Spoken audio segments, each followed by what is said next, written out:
والنازعات غرقا والناشطات نشطا والسابحات سبحا فالسابقات سبقا فالمدبرات أمرا يوم ترجف الراجفة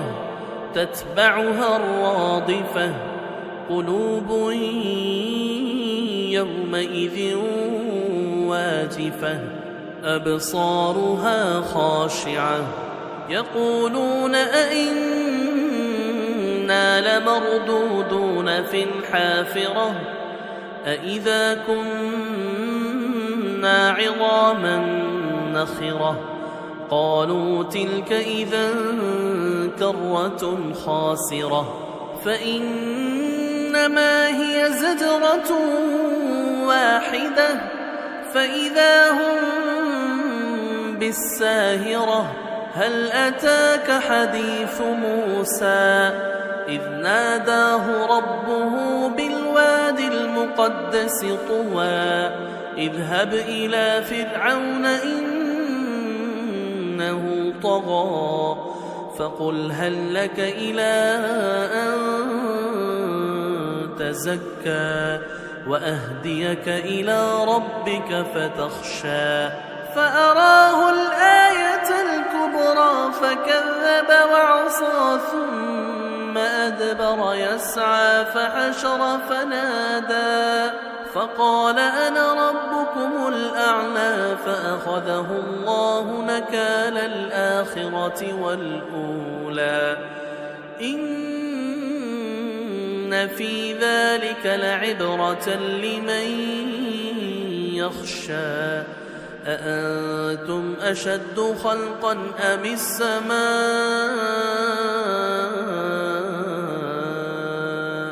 بناها رفع سمكها فسواها وأغطش ليلها وأخرج ضحاها والأرض بعد ذلك دحاها أخرج منها ماءها ومرعاها والجبال أرساها متاعا لكم ولأنعامكم فإذا جاءت الطامة الكبرى يوم يتذكر الإنسان ما سعى وبرزت الجحيم لمن يرى فأما من طغى وآثر الحياة الدنيا فإن الجحيم هي المأوى وأما من خاف مقام ربه ونهى النفس عن الهوى فإن الجنة هي المأوى يسألونك عن الساعة أيان مرساها فيم أنت من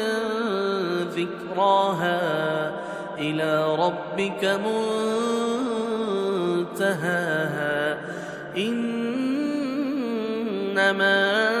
أنت منذر من